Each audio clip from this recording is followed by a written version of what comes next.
وسهلا إلى قناة أستاذة سعيدة. Assalamualaikum dan selamat sejahtera kepada semua murid-murid, ibu bapa dan guru-guru Nilam SK Bukit Limau.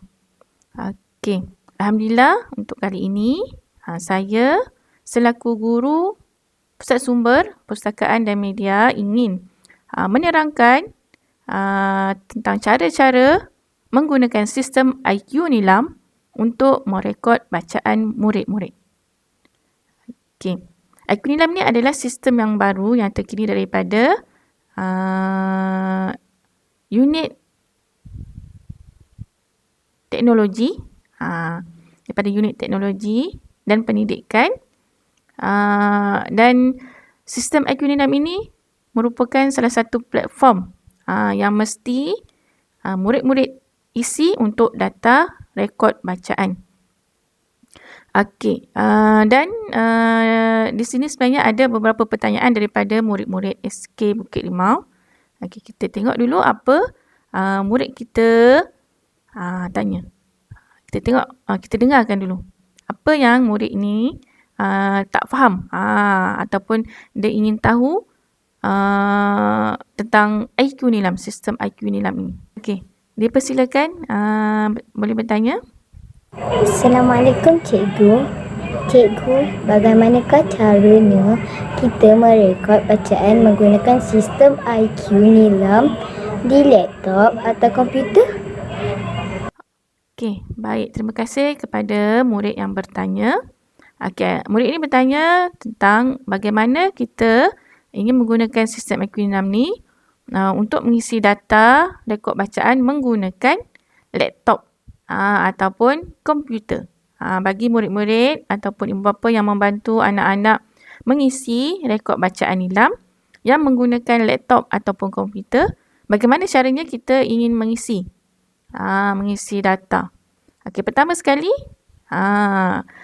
murid-murid bolehlah pergi ke portal ataupun dashboard PDPR SK Bukit Limau murid-murid.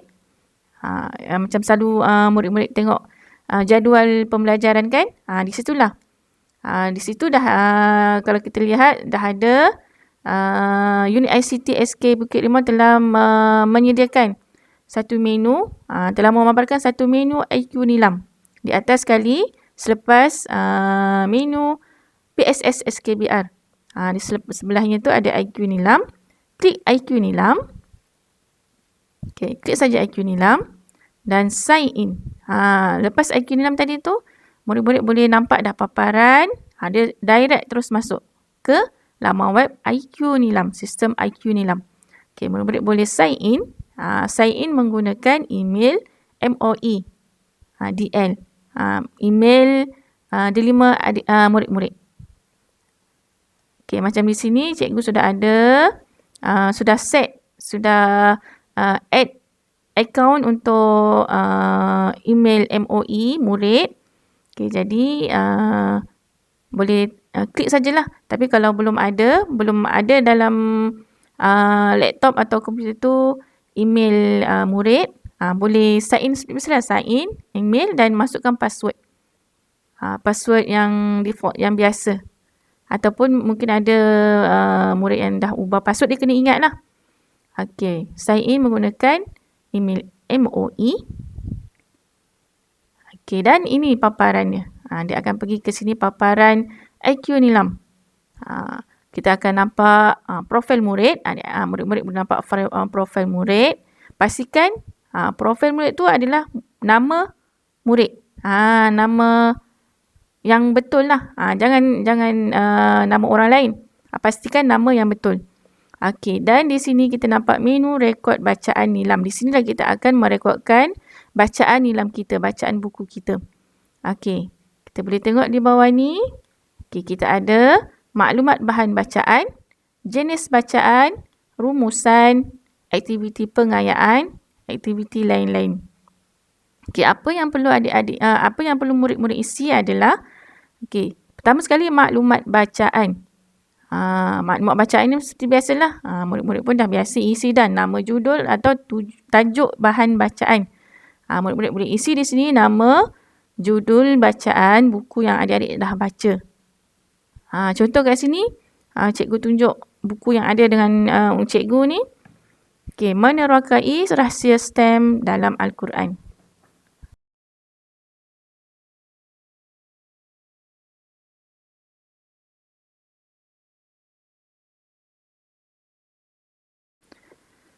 Bila sudah isi nama judul, okay, kita tengok pilihan bahasa. Pilihan bahasa ni ikutlah buku yang murid-murid baca tu, bahasa Melayu atau bahasa Inggeris atau lain-lain. Lain-lain ni tak kisahlah, bahasa Mandarin ke, bahasa Arab ke, boleh lain. Bahasa Tamil pun boleh. Terus di lain-lain. Okay, bahasa Melayu, kalau bahasa Melayu, klik di bahasa Melayu. Tahun terbitan. Tengok di buku yang adik-adik baca, yang murid-murid baca. Okey, tahun bila penerbitan dia?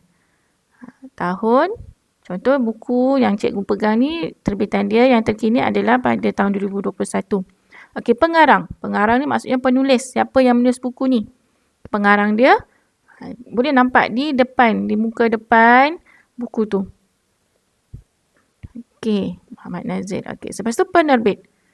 Siapa penerbit untuk buku ini? Okey, buku yang adik-adik baca lah. Yang murid-murid baca.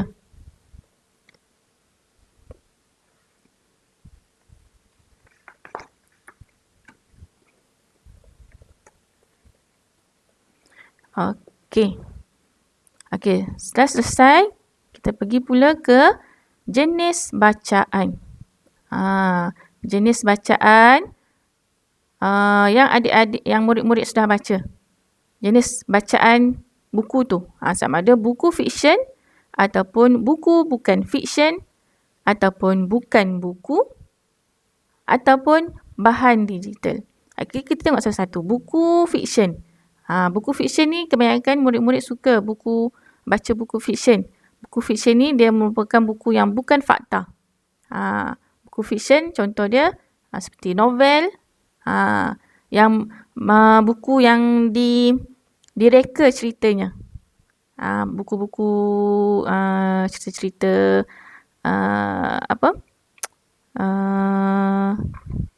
cerita yang bukan fakta lah maksudnya. Okay, kalau komik dia akan jadi bahan bukan buku. Tapi kalau buku fiksyen ni, dia contoh novel tadi lah, novel, buku-buku cerita tentang cerita tauladan ke, macam tu. Okay, bilangan muka surat. Kena tulis juga. Bila sudah pilih jenis buku, bahan buku tu, tulis bilangan muka surat. Okay. Kalau buku bukan fiksyen, apa tu buku bukan fiksyen? Okay, buku bukan fiksyen. Okay, contoh. Buku sains, geografi, sejarah. Itu adalah buku bukan fiksyen. Dan tulis juga bilangan muka surat. Okay. Seterusnya, bukan buku. Bukan buku juga boleh direkodkan sebagai bahan bacaan. Apa contoh bukan buku? Kita boleh tengok di sini kita ada jurnal, laporan, majalah, risalah, peta. Peta pun termasuk dalam bahan bacaan. Cerpen, katalog, buku scrap, buletin, carta yang murid-murid baca, poster kalau baca poster, dan komik. Komik masuk dalam bukan buku. Okey, bahan digital. Bahan digital ni maksudnya murid-murid membaca melalui laman web. Contoh dia nak mencari tentang sejarah kan. Tapi dia baca bukan melalui bahan bacaan buku. Dia baca bahan tentang sejarah di laman web. Dia termasuk dalam bahan digital. Okey, seterusnya setelah habis jenis bacaan dah selesai. Okey, untuk yang cikgu isi menerokai sains STEM, rahsia STEM ni. Okey. Ni adalah buku bukan fiksyen. Sebab dia berkait dengan sains dan Al-Quran. Jadi, bilangan muka surat. Tengok muka surat berapa. Bilangan dia 145. Okey, seterusnya rumusan.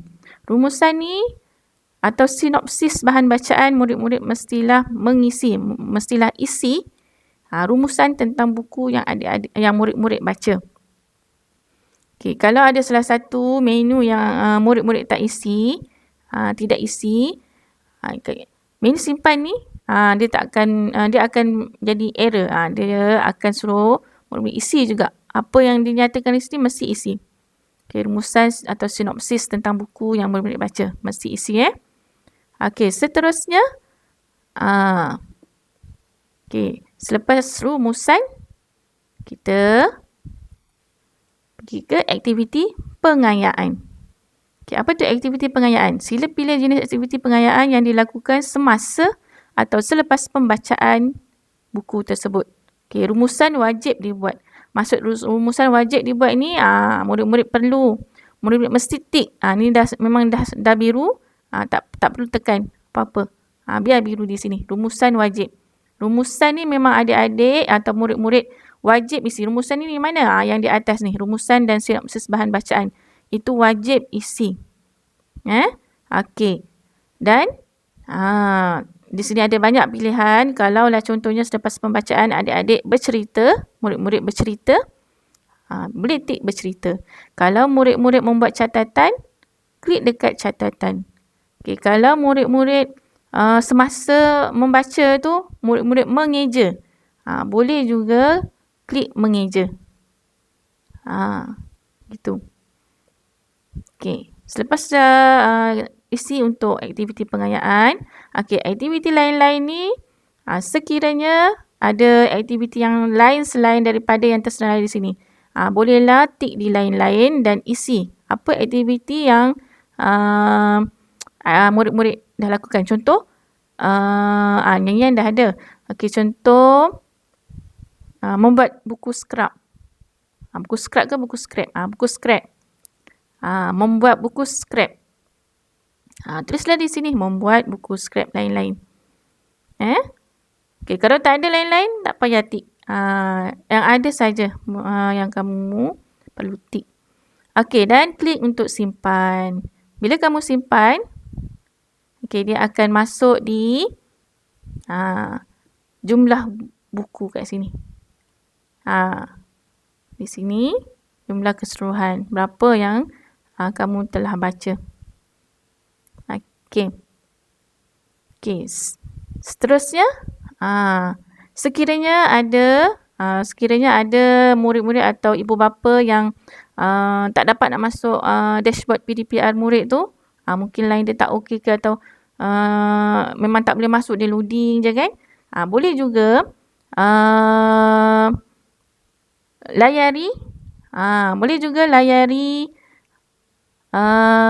portal ataupun web IQ Nilam tadi di Google. Boleh search di Google. IQ Nilam. Search di situ IQ Nilam D5. Okay. Dan klik yang paling atas sekali. IQ Nilam KPM. Okay. Dia akan pergi semula ke sebab ini tadi cikgu tak ada log out kan, tak keluar. Jadi dia terus pergi ke paparan inilah. Tapi kalau tadi cikgu dah keluar dulu, dia akan pergi ke sini dulu. Bila dah klik Google tadi, dia akan pergi ke paparan sistem IQ Nilam. Dan murid-murid kenalah sign in dengan email MOEDL, email D5. Okay, ini cara untuk murid-murid menggunakan sistem IQ Nilam untuk mengisi data rekod bacaan melalui dashboard tadi. Dan sekiranya dashboard murid-murid tidak boleh masuk, boleh terus direct ke sistem IQ Nilam. Google dengan cara ni, Google lah. Google di search Google tu, type IQ Nilam D5. Okey. Selain itu, okey, dan kita ada lagi murid lain yang ingin bertanya. Apa masalah murid ini? Kita dengarkan apa pertanyaan murid. Cikgu, bagaimana caranya kita merekod bacaan menggunakan sistem IQ Nilam di handphone atau telefon bimbit? Okey, terima kasih kepada yang bertanya. Okey, murid ni menggunakan handphone. Dia kata dia nak guna handphone untuk rekod bacaan menggunakan IQ Nilam. Sistem IQ Nilam. Caranya sama saja. Di handphone, murid atau ibu bapa bolehlah search. Kalau ada link dashboard tu, dashboard murid tu, klik di dashboard tu, klik di link dashboard. Sama juga caranya, pergi ke menu IQ Nilam. Dan prosesnya sama juga macam tadi. Akan ada paparan IQ Nilam dan seterusnya. Okey. Dan sekiranya tak boleh masuk dashboard PDPR tu, boleh juga terus direct pergi ke Google. Google search IQ Nilam D5. Caranya sama saja. Seperti di laptop tadi. Okey. Untuk itu saja rasanya pertanyaan daripada murid-murid. Okey, diharap murid-murid, ibu bapa yang menonton video ini dan guru-guru Nilam boleh memahami, setakat ni boleh memahami macam mana caranya ingin menggunakan sistem IQ Nilam dalam merekod bacaan murid. Sebab sistem IQ Nilam ni sekarang memang diwajibkan sebenarnya untuk mengisi rekod bacaan di IQ Nilam. Okey, sekiranya ada pertanyaan daripada ibu bapa atau murid, boleh terus bertanya kepada guru guru Nilam, dan guru Nilam akan bertanya pada cikgu, insya-Allah. Kalau cikgu sendiri tak boleh jawab, cikgu akan bertanya pada unit teknologi dan pendidikan dalam pendidikan.